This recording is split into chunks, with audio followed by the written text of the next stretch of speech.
Madame, Monsieur, bonsoir, bienvenue dans ce journal. À la une de l'actualité ce soir, les chrétiens catholiques en prière ce jeudi. Ils ont célébré l'Assomption, la montée de la Vierge Marie au ciel.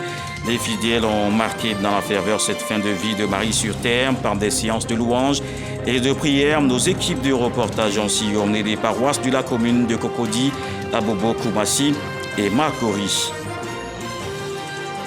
C'est un drame qui nous plonge dans la tristesse. 2 enfants en colonie de vacances au Ghana sont décédés.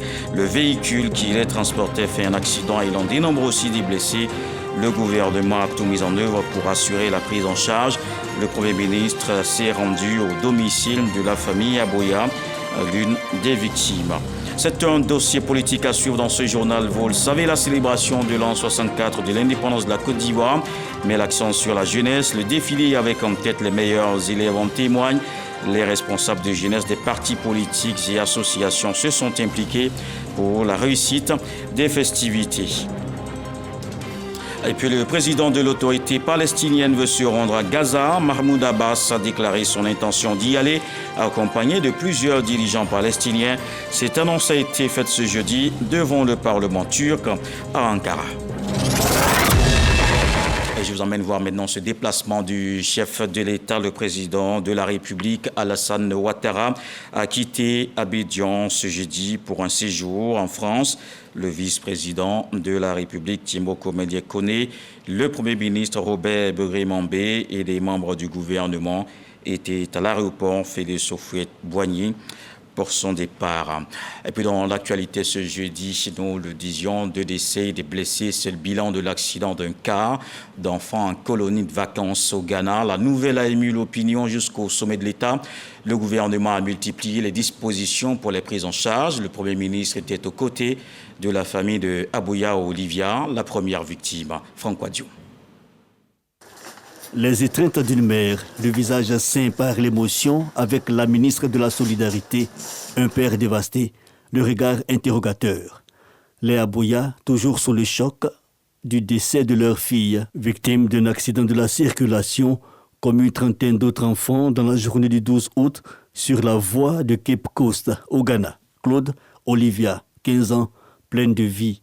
Peu de mots, mais reconnaissant au gouvernement dont le chef, instruit par le président de la République, est venu leur apporter compassion et solidarité. Cette douleur est la douleur du président de la République, est la douleur du vice-président, est la douleur du Premier ministre et nous nous tenons à vos côtés. Le Premier ministre remet à la famille la somme de 2 millions pour vous aider à recevoir les parents et amis qui viendront. Yako encore. Que Dieu vous fortifie. L'ambassadeur de la Côte d'Ivoire au Ghana, porte-parole de la famille, car tuteur officiel de ses colons en voyage d'études, réitère les mots de remerciement. Ceci est un témoignage de l'engagement de l'État de Côte d'Ivoire à travers le Premier ministre de s'occuper de ces enfants-là. Je suis témoin, j'ai rendu compte à la famille et au nom de ceux qui sont présents, nous réitérons nos sincères remerciements. Pour rappel, ils étaient 34 colons, dont 13 filles, dans cette expédition didactique qui a fait 12 blessés et 2 décès. À toutes ces victimes et parents endeuillés, le Premier ministre exprime son soutien. Nous avons tenu à faire passer tous les enfants au niveau du service de pédiatrie au CHU de Cocody pour vérifier leur état physique et pour apporter l'encadrement psychologique nécessaire à leur équilibre. Nous suivons de près la situation et je renouvelle encore au nom du chef de l'État et au nom du gouvernement toutes nos solidarités dans cette situation et prompt rétablissement aux blessés et paix à l'âme, aux âmes de tous ceux qui nous ont quittés. Le voyage d'études de Claude Olivia Aboya au Ghana aura été un voyage sans retour. L'adolescente était admise en classe de première pour l'année scolaire à venir. La seconde victime, elle, est décédée des suites de ses blessures. Et le gouvernement est aussi aux côtés des victimes de l'accident sur l'axe Azopé et Abidjan. 20 personnes ont perdu la vie. La ministre de la Cohésion nationale, de la solidarité et de la lutte contre la pauvreté s'est rendue à Azopé. Elle exprime la compassion et l'assistance du gouvernement aux victimes et parents de victimes de ce drame. Michel Mambo. Axe Abidjan-Azopé, 1 kilomètre après le corridor d'Adjikwa. C'est ici qu'est survenu le drame le 8 août dernier. Un véhicule ayant explosé a fait au moins 20 morts et de nombreux blessés. La ministre de la Cohésion nationale, de la solidarité et de la lutte contre la pauvreté, aux côtés des blessés et des familles endeuillées, est venue leur transmettre la compassion du gouvernement en cette période difficile. Je suis cet après-midi à vos côtés, au nom du président de la République, pour vous dire Yako. Le gouvernement ne pouvait pas rester loin de vous en cette période difficile. Nous sommes venus vous dire que nous sommes à vos côtés. Le drame qui vous touche toute la Côte d'Ivoire. Prendre un véhicule de transport pour regagner sa famille ou pour une activité et prendre rendez-vous avec la mort sont deux choses différentes. Nous sommes venus vous dire Yako. Soutien moral, mais également financier. Miss Belmondo Dogo remet du numéraire aux parents des défunts, également aux blessés pour une prise en charge médicale. Le lieu pour eux d'exprimer leur gratitude au chef de l'État. Merci au gouvernement, avec à sa tête le président de la République, qui est toujours proche de la population. Un merci particulier pour vous, à vous, Madame le ministre, pour votre présence à nos côtés dans des moments difficiles. Les causes de l'accident ne sont pas encore déterminées. Une enquête est en cours. Jeudi donc de prière pour toutes ces victimes. Les fidèles catholiques ont célébré l'Assomption, ce jour consacré donc à la montée de la Vierge Marie au ciel. Dans les paroisses, les chrétiens ont manifesté leur joie et prié à l'occasion de cette grande fête mariale. Nos équipes ont fait le tour de quelques lieux de prière à Abidjan. On fait le point avec Serge Parcom Didi. Célébration de la fête de l'Assomption. Les fidèles catholiques sont nombreux à se rendre à la paroisse Saint-Joseph époux d'Abobo. Moment solennel pour ces fidèles religieux d'adresser des prières à la Vierge Marie. Le modèle de foi, d'espérance et de charité. Sainte Bernadette de Marcory sont au programme dans cette paroisse, prières, homélie, louanges, offrandes pour célébrer la montée de la Vierge Marie au ciel.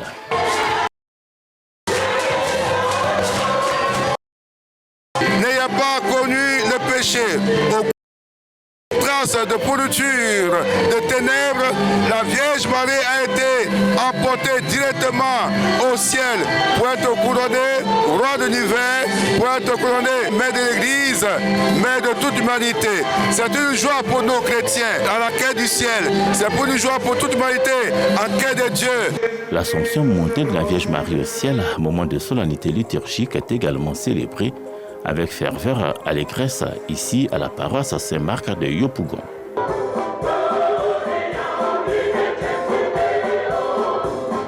Cette montée de la Vierge Marie au ciel nous fait espérer aussi ce que demain nous serons. Donc ce que nous demandons pour la Côte d'Ivoire, c'est la paix. La maman, on passe par elle pour atteindre son fils Jésus.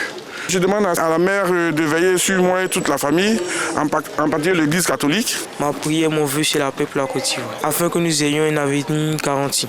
L'Assomption, la montée au ciel de la Vierge Marie, est donc célébrée ce jeudi 15 août. Ce moment important pour les chrétiens est marqué par des processions et des messes dans les différentes paroisses. De Serge Parcom Didi, Hervé Blé, on reste dans la même ambiance et sortons du pays.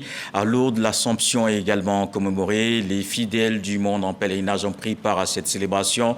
L'évêque de Lourdes appelle les pèlerins à être des modèles de foi et d'humilité à l'image de la Vierge Marie. Grâce Kando, Kiniboa, nos envoyés spéciaux.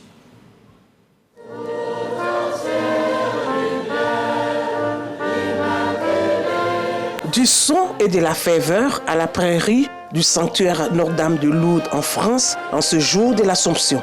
Marie conçue sans péché monte au ciel avec son corps et son âme.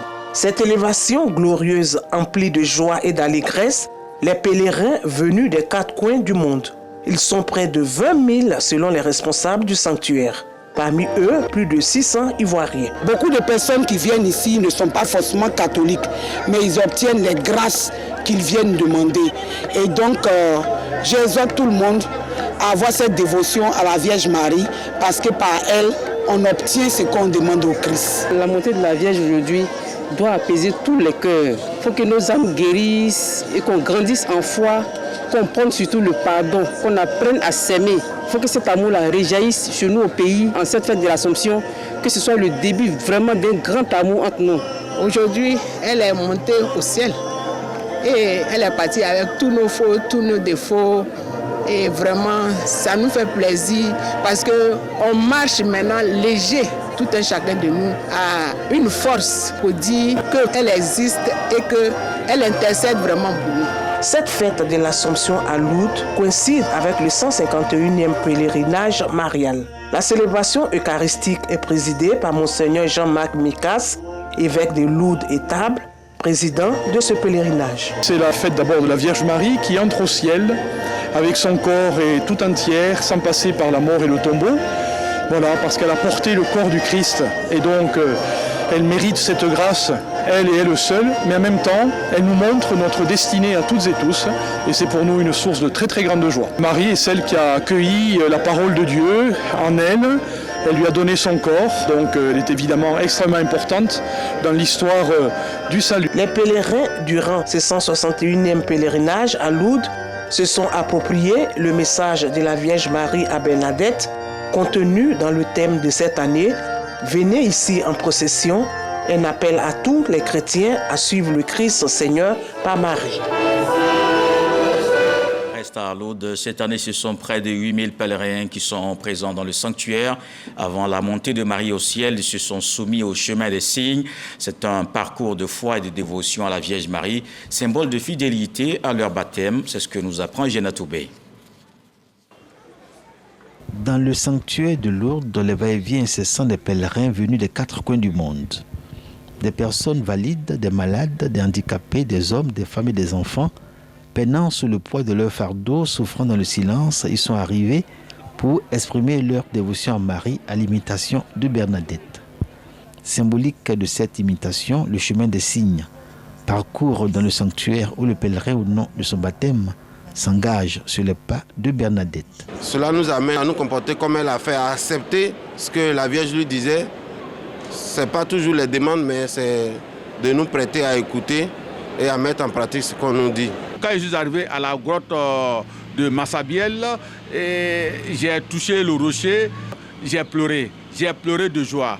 Je prie avec mon chapelet, je ne cesse de dire « Je vous salue Marie » chaque jour, chaque matin et chaque soir. Le chemin des signes proposé aux pèlerins pendant les 3 jours qui précèdent l'Assomption est une étape importante du pèlerinage à Lourdes. C'est un parcours qui dure entre 1 heure et 1 heure et demie, abordé en petits groupes comme celui des pèlerins ivoiriens de l'antenne Côte d'Ivoire, de l'association Notre-Dame de Salut. Des hospitaliers, membres de la grande famille des Assomptionnistes, les accompagnent sur les pas de Bernadette dans le sanctuaire. De la grotte aux chapelles des Lumières, en passant par le geste de l'eau, les pèlerins découvrent ou redécouvrent le message et les signes de Lourdes, nourris d'espérance.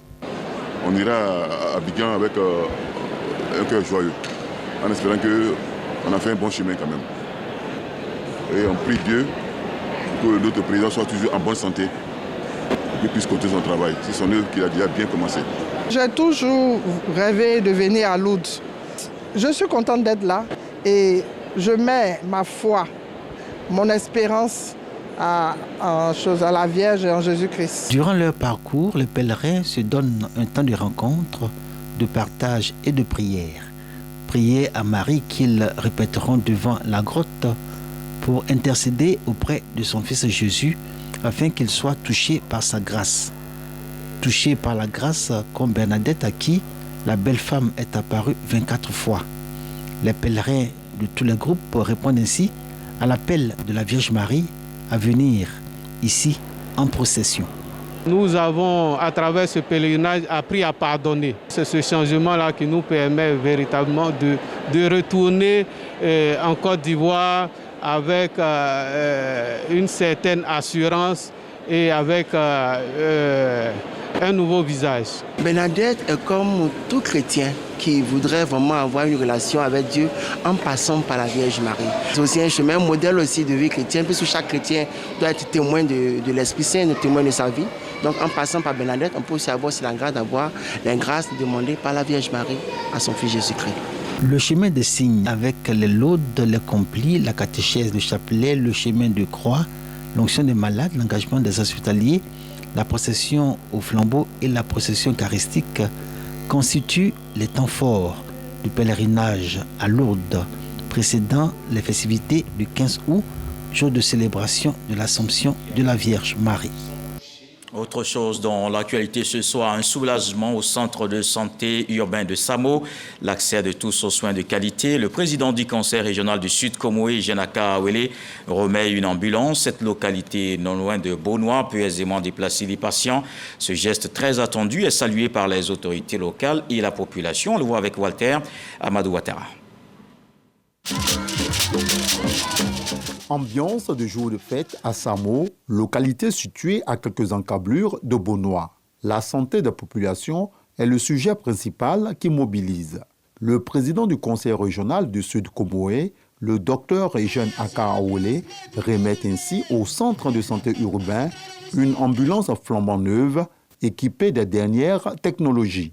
Ce véhicule médical très attendu est la concrétisation d'une promesse faite par le président de la région.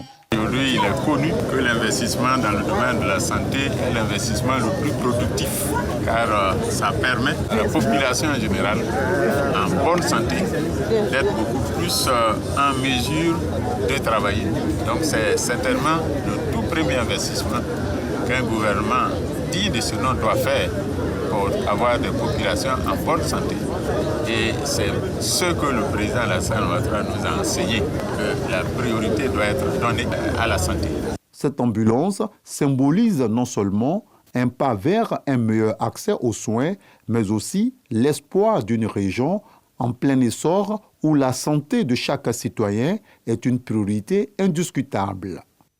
Je vous emmène maintenant dans le département du Var. La France commémore ce jeudi le 80e anniversaire du débarquement en province. Cette opération militaire fut menée pendant la Seconde Guerre mondiale à partir du 15 août 1944. Le ministre d'État, ministre de la Défense, Téné Birahima Ouattara, a pris part à la cérémonie, un moment de renforcement de la coopération militaire entre les deux pays. Walter Amadou Ouattara. Cette commémoration des 80 ans du débarquement en province enregistre la participation de plusieurs dirigeants africains. Paul Biya du Cameroun, Faure Gnassingbé du Togo, Faustin Archange Touadéra du Centrafrique, Azali Assoumani des Comores et Brice Olengi Nguema du Gabon, ainsi que le chef du gouvernement marocain Aziz Akanouche, également des alliés de la France tels que le Royaume-Uni, les États-Unis d'Amérique et le Canada n'ont pas voulu se faire compter l'événement historique. Le président de la République de Côte d'Ivoire, Alassane Ouattara, est représenté par le ministre d'État, ministre de la Défense, Téné Birahima Ouattara. Il traduit ainsi la solidarité du pays à la France.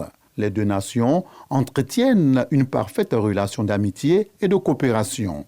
Le président de la République m'a fait l'insigne honneur de le représenter à la célébration du 80e anniversaire du débarquement des troupes alliées en Provence. C'est un jour de souvenir. Au cours donc, de cette libération, nous avons eu beaucoup de personnes décédées, des Africains, des Européens, des Américains. Et comme vous le savez, les Ivoiriens faisaient partie de cette lutte de libération. C'est un jour qui est important pour dire à la communauté internationale plus jamais cela. C'est un jour qui nous rappelle qu'il faut éviter de rentrer en guerre. Une guerre commence, mais on ne sait jamais quand est-ce qu'elle peut finir et elle peut donc causer beaucoup de tort. Nous avons une pensée pour toutes ces personnes qui sont tombées au champ d'honneur. Le débarquement en province a été mené pendant la Seconde Guerre mondiale à partir du 15 août 1944 par les troupes alliées dans le sud-est de l'Hexagone, 2 mois après le débarquement en Normandie. Et on poursuit avec ce message du ministère des Affaires étrangères, de l'intégration africaine et des Ivoiriens de l'extérieur. Il est porté à la connaissance de l'ensemble de la population que le gouvernement ivoirien, en concertation avec les autorités marocaines, a engagé une procédure de réinstauration du visa d'entrée au Maroc pour tous les détenteurs de passeports ordinaires ivoiriens pour une période expérimentale de 2 années à compter du dimanche 1er septembre 2024. En effet, face à l'afflux de migrants africains vers les côtes méditerranéennes, avec pour point de transit les pays du Maghreb, dont le Maroc, les États d'accueil à ces candidats à l'immigration clandestine, en collaboration avec les services compétents des ambassades ivoiriennes, ont procédé à un profilage. Il en ressort que certains de ces immigrants clandestins sont des ressortissants étrangers qui se prévalent de la nationalité ivoirienne. À titre d'exemple, sur 14 800 migrants débarqués à Lampedusa, 170 se sont présentés comme ivoiriens. Après la vérification faite, seuls 46 ont été reconnus comme étant de nationalité ivoirienne. Par ailleurs, face à la découverte de réseaux parfaitement organisés, disposant des spécimens de faux passeports et des cachets contrefaits, le gouvernement ivoirien se devait de prendre des mesures, certes douloureuses pour certains de nos compatriotes, mais présentant l'avantage d'assécher les sources d'approvisionnement des réseaux des faussaires en renforçant ipso facto la crédibilité du passeport ivoirien et la sécurité nationale. Du reste, il ne s'agit pas d'une réinstauration définitive de l'obligation de visa d'entrée au Maroc, mais d'une suspension temporaire du bénéfice de l'exemption de visa pour 2 années au maximum, assortie d'une évaluation des effets de la mesure au bout de la première année. Il convient de souligner que cette décision ne s'applique ni aux citoyens marocains désireux de se rendre en Côte d'Ivoire, ni aux Ivoiriens détenteurs de passeports diplomatiques ou de service, ni aux titulaires de cartes de séjour marocains, ni aux bénéficiaires de visa Schengen des États-Unis, des États Émirats arabes unis, des États-Unis d'Amérique ou encore du Canada. Et allons maintenant dans le nord du pays. Walter Amadou Ouattara nous apprend que Madinani et Samati Gila ont désormais un commissariat de police. Le ministre de l'Intérieur et de la Sécurité a mis ces 2 postes en service. Les équipes municipales de ces 2 localités veulent contribuer à la consolidation de la quiétude des populations. Des cadres, chefs traditionnels, guides religieux, ainsi que d'autres représentants des couches sociales et professionnelles de Samategila sont mobilisés aux côtés du ministre de l'Emploi et de la Protection sociale, sans oublier des députés et maires de la localité. Ils attachent du prix à la sécurité des populations et de leurs biens. Cette volonté est traduite en actes concrets par l'équipe municipale qui met à la disposition du ministère de l'Intérieur et de la Sécurité un commissariat de police. Vagondo Diomandé, qui apprécie à sa juste valeur cette action, présente le nouveau commissaire et exhorte les leaders communautaires à l'aider à atteindre l'objectif du renforcement de la quiétude. Celui qui investit dans la sécurité investit dans le bien-être des populations. Car sans sécurité, il n'y a pas de développement. Sans sécurité, nous ne pouvons rien faire. Celui qui l'a compris a compris l'essence de la vie. La sécurité n'a pas de parti politique. La sécurité n'a pas d'ethnie. La sécurité n'a pas de couleur particulière. Et celui qui investit dans la sécurité investit dans l'homme. Bravo, monsieur le maire. Autre lieu, même motif et événement identiques. Le commissariat de Madinani est également offert par l'équipe municipale. Cela en remplacement de l'ancien qui n'était pas fonctionnel depuis 2002. Il est bâti sur une superficie de 500 mètres carrés et compte une vingtaine de bureaux, un poste de police et des violons pour des conditions optimales de détention. Les commissariats de Samategila et de Madinani portent à 24 le nombre d'infrastructures de ce genre inaugurées par le général de corps d'armée Vagondo Diomandé depuis sa prise de fonction en 2019. Ce soir, un dossier consacré à l'an 64 de l'indépendance de la Côte d'Ivoire. Une célébration tenue dans la ville historique de Grand-Bassam. Mais cette année, le gouvernement a décidé de mettre la jeunesse à l'honneur. Vous l'avez vu, les meilleurs élèves des écoles d'excellence en ouverture de défilé. Les responsables de jeunesse des partis politiques et associations ont saisi cette opportunité de s'impliquer pour la réussite des festivités. Pour eux, cette date du 7 août 1960 est symbolique, tout comme l'attention qui leur est accordée à cette édition 2024. Le dossier politique, c'est avec Souleymane Denisongo. En vertu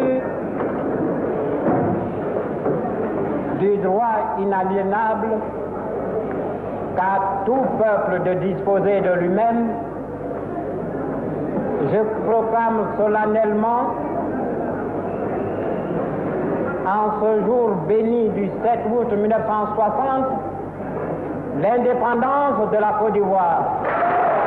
Pour la première fois, l'Abidjanaise, l'hymne national ivoirien retentit accompagné de 101 coups de canon. 64 ans plus tard, quelle idée s'est fait la jeunesse ivoirienne de la date symbolique du 7 août 1960? Cette date est en quelque sorte un rappel pour nous les jeunes de ce que nos aînés ont mené des efforts et des sacrifices pour pouvoir permettre à notre pays, en tant que nation, d'avoir cette souveraineté-là. C'est à partir de cette date que la Côte d'Ivoire est véritablement devenue la Côte d'Ivoire à travers sa souveraineté.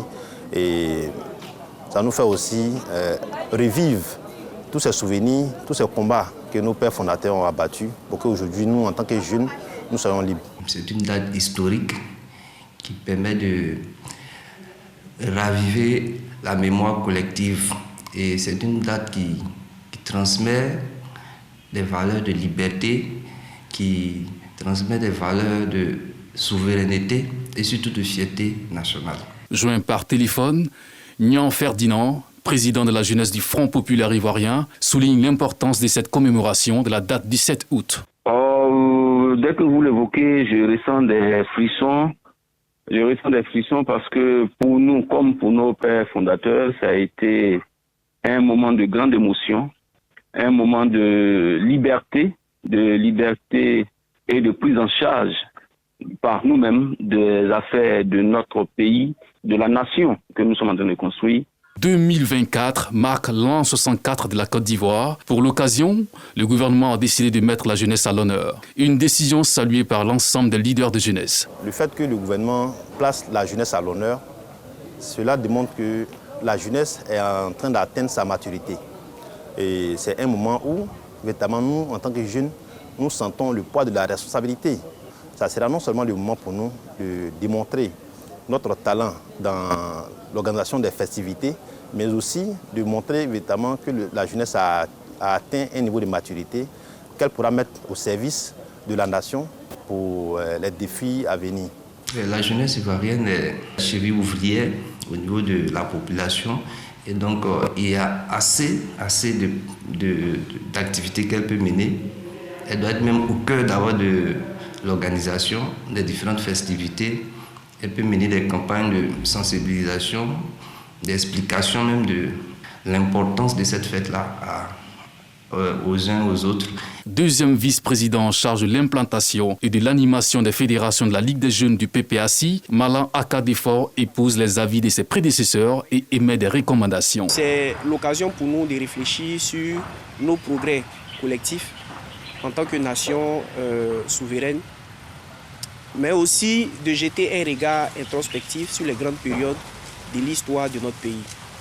Voilà, les luttes étant générationnelles, j'estime que notre génération ne peut pas se permettre de ne pas façonner cette indépendance par rapport aux réalités ou disons aux défis du moment. Coordinateur général au sein du regroupement des acteurs ivoiriens des droits humains, Souleymane Fofana nous livre son témoignage et encourage une véritable implication des organisations de la société civile pour la réussite de ces festivités. Quand on connaît l'histoire de la Côte d'Ivoire et quand on étudie l'histoire de la Côte d'Ivoire, on revient sur le fait qu'il y a eu quand même des efforts pour arriver à cette date. Il y a déjà à cette date-là la manifestation d'un désir de prendre en charge maintenant nous-mêmes notre destinée. C'est la ville de Grand-Bassam qui a abrité le défilé de la fête de l'indépendance le mercredi 7 août dernier. Le 10 défilé s'est déroulé sur l'autoroute de la ville balnéaire. La célébration est placée sous le thème « Jeunesse ivoirienne et forces de défense et de sécurité pour l'engagement civique et la responsabilité citoyenne ». Cette année, les écoles des forces de défense et de sécurité et les écoles techniques ont été mises à l'honneur. En 64, regard des responsables de jeunesse des partis et associations. C'était le dossier politique de ce soir et on va rester dans cette célébration du 7 août 2024. Hors du pays, les Ivoiriens ont marqué l'an 64 de l'indépendance du pays. C'est le cas au Congo, en Algérie et en Inde.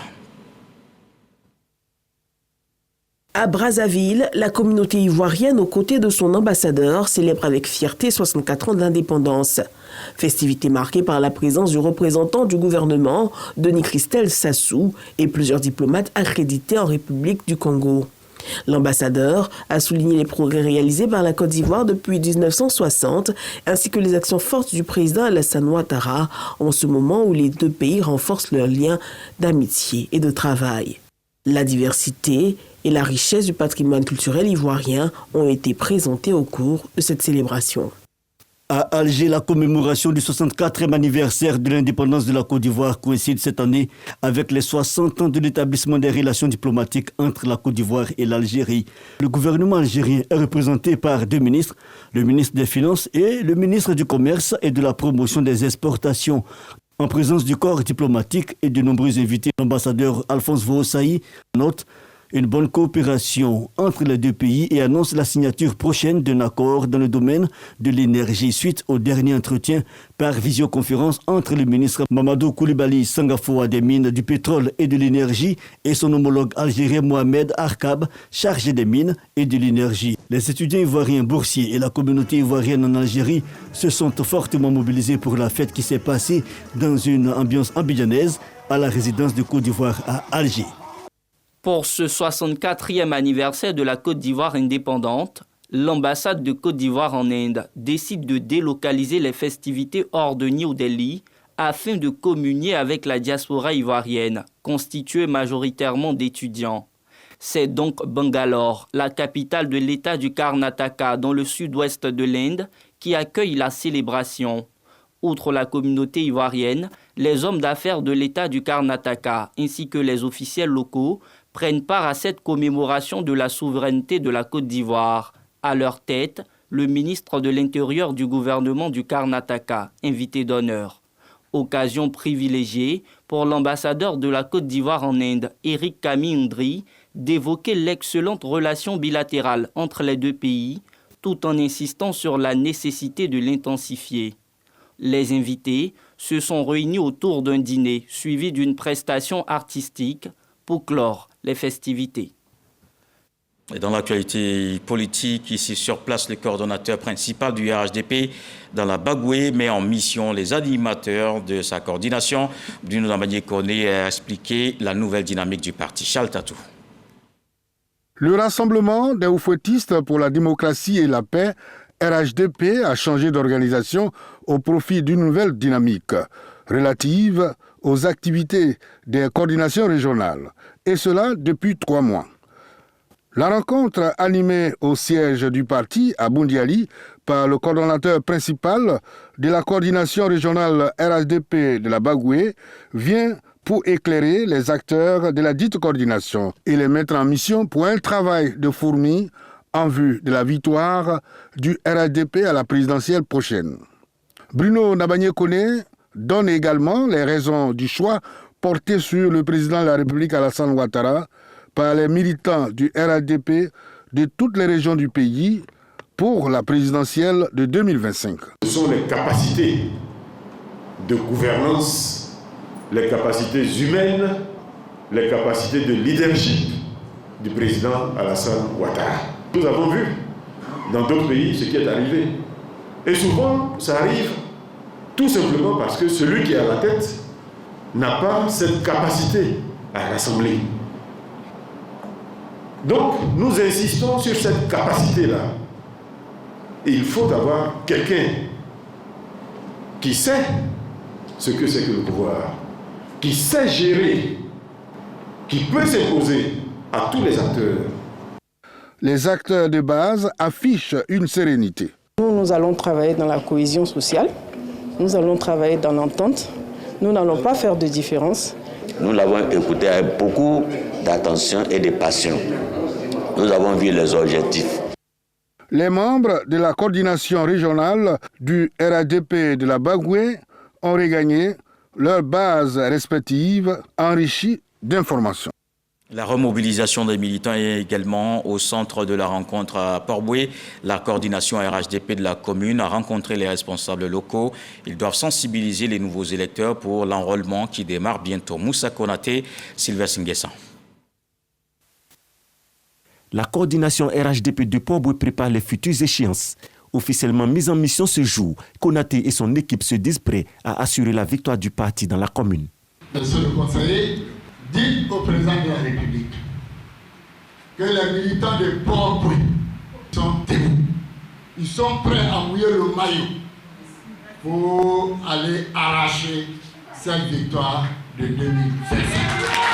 Un engagement des militants dont se réjouit le ministre Mamadou Sanogo. Le chef de délégation du RHDP donne des directives.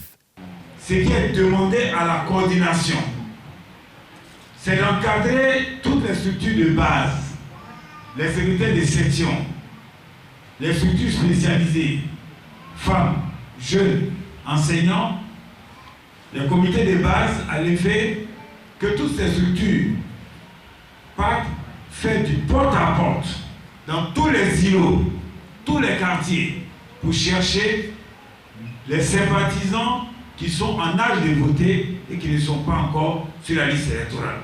Le ministre Mamadou Sanogo appelle également l'ensemble des militants et responsables du RHDP à se mobiliser autour de son leader, Alassane Ouattara. Dans le reste de l'actualité, pour terminer, le président de l'autorité palestinienne veut se rendre à Gaza. Mahmoud Abbas a déclaré son intention d'y aller accompagné de plusieurs dirigeants palestiniens. Cette annonce a été faite devant le Parlement turc à Ankara. Il avait été invité à prononcer un discours. Mahmoud Abbas ne s'est pas rendu dans la bande de Gaza depuis au moins une dizaine d'années. Il avait rencontré la veille le président turc Recep Tayyip Erdogan. Le président de l'autorité palestinienne souhaite également se rendre à Jérusalem. Et voilà qui m'interme à ce journal. Merci de l'avoir suivi. Retour de l'actualité 23h. Ce soir, le sage nous apprend qu'il ne pleut jamais sur un seul toit. Dieu le voulant, on se retrouve demain.